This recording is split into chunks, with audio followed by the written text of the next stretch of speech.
As the man struck the meteorite, a mysterious liquid began to seep out. È una roccia che butta sangue. They brought the liquid back to the lab, only to discover mysterious organisms emerging within it. Their reproduction rate was astonishingly rapid. The man entered the data into the computer and found the DNA of these mysterious cells completely different from any Earth lifeform. The next day, Jack brought his students to the meteorite's landing site. Yet in just one day, numerous fungi had sprouted here, and a layer of white mist covered the surface. A female student suddenly felt something moving beneath her feet. Jack dispersed the mist to find the area teeming with countless insects. The students were startled. Jack picked up a worm with tweezers, but it instantly died. It seemed the insects perished upon contact with oxygen. They sealed the insects in gas in bottles to bring back, yet they discovered the insects could reproduce through direct fission. This puzzled the pair greatly. They resolved to return, but upon arriving at the site, it had been cordoned off by the military, no matter how they explained.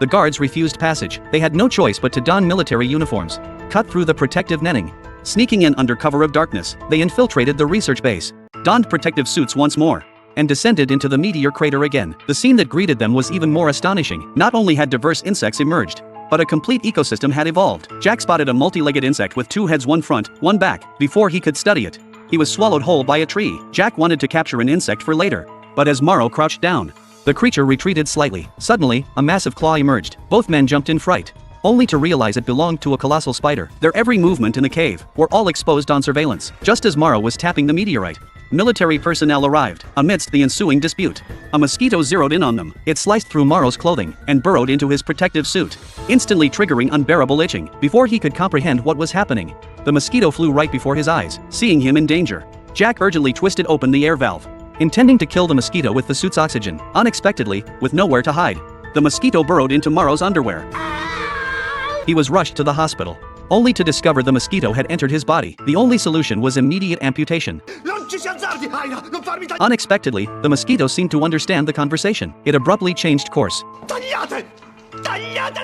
But the mosquito turned again, crawling toward Morrow's back. The doctor quickly flipped his body over, inserted long forceps, and directly pinched the mosquito out. The mosquito died instantly upon contact with oxygen. Meanwhile, an old man washed his hands by the river, when a terrifying monster suddenly emerged.